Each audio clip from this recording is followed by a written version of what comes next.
The House of Representatives remains a darkened, shuttered shell. It is, for the moment, an institution that signifies precisely nothing, a political joke that is not remotely funny. The Republican majority that theoretically runs the House continues to run in a circle of indecision and legislative infirmity. That means you can see lots of lawmakers scurrying down hallways going no one quite knows where. This while Israel absorbs horrors unseen since the Holocaust. Israel is on a war footing. The U.S. has pledged full support, but will need a fully functioning Congress to follow through. Historically, the House of Representatives has always been there to answer a distress call from Israel. Not now. The House can't even answer a distress call from the Senate. That's because there's no speaker. There is a Republican nominee, Steve Scalise of Louisiana. He has the support of slightly more than half his fellow Republicans. That's not nearly enough to become Speaker. So a vote to make Scalise Speaker exists, like the House itself, in a state of suspended animation. Now, the Constitution gives the House vital powers denied the Senate, the power to tax and spend. I've covered Congress off and on since 1990, and in all that time, I have never observed a House majority so willing to degrade these unique institutional powers. Spending is a very big matter just now. Government funding expires November 17th. Israel has needs. Ukraine has needs. Spending more on border control is now moving close to something approximating a bipartisan imperative. But to spend anything on Israel, Ukraine, or the border, the House must reconstruct itself out of the ashes of its irresolute disorganization.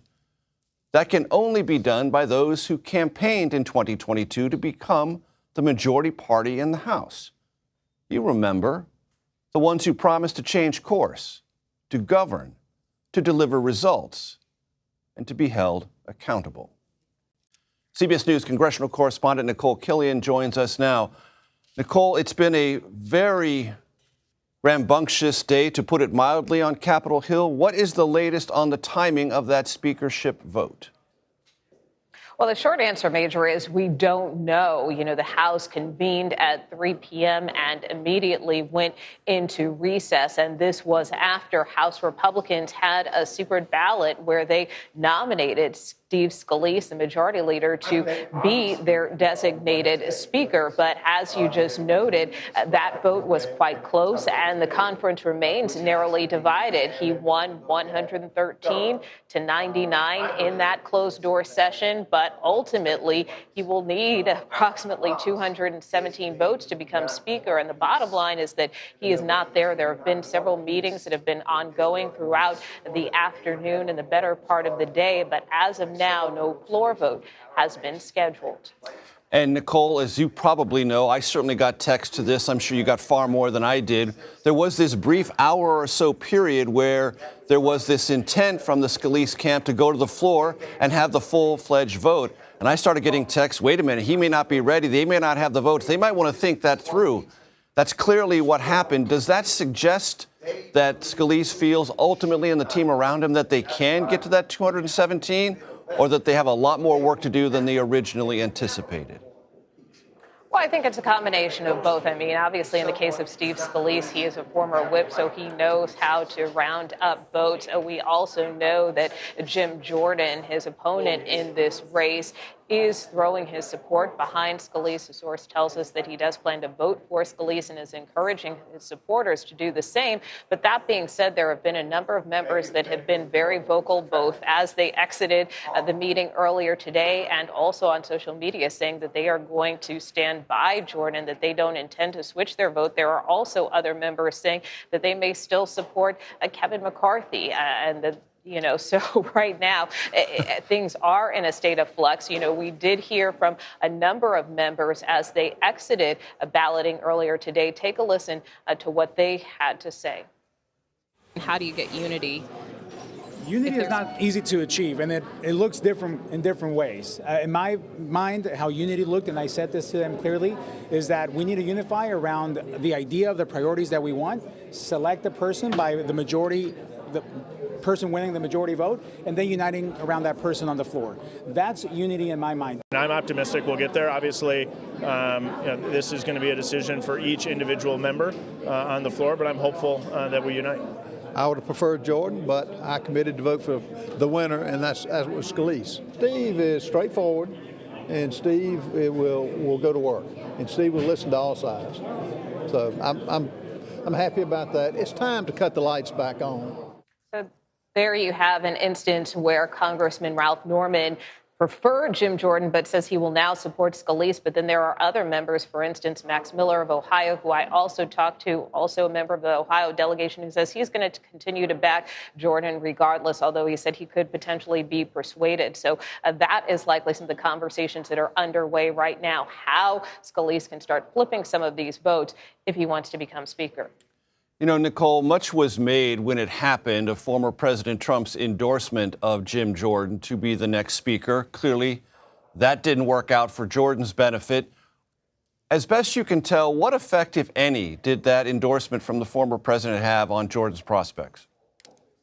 Well, clearly it wasn't enough to get Jordan over the finish line, at least internally, although, again, many members sticking by him. And some members have suggested to a certain extent this may have been a proxy with respect to the former president, although some of his close allies, for instance, Congressman Troy Nehls, says that he is still the head of the Republican Party, and he, in particular, will continue to stand by him. You know, I think the other thing worth pointing out in terms of why we're seeing this divide is that Republicans were really fractured over the process. You know, it's not so much with these leaders per se and their personalities, although some may be more partial to one over the other, but it was really how House Republicans are going to govern going forward. There was a significant contingent of the Republican conference that wanted to change the rules, that believed they should unite behind a speaker behind closed doors, that nominee should get those 217 votes behind closed doors before they move to the floor.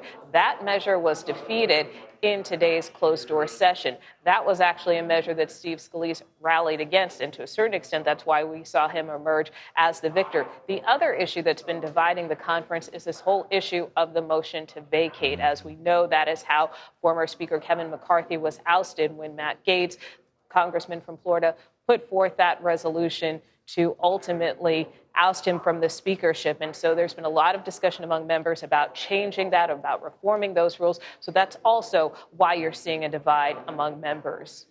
Rarely in House history has procedure been so important. Nikole Killion, thank you so much. To discuss the latest on Israel-Hamas war, CBS News foreign correspondent Imtiaz Tyab joins us now in northern Israel. Imtiaz, great to see you. Thank you so much for all of your reporting and hard work there. Describe the level of concern within the Israeli government about the potential of conflict in the northern part of Israel on the border with Lebanon.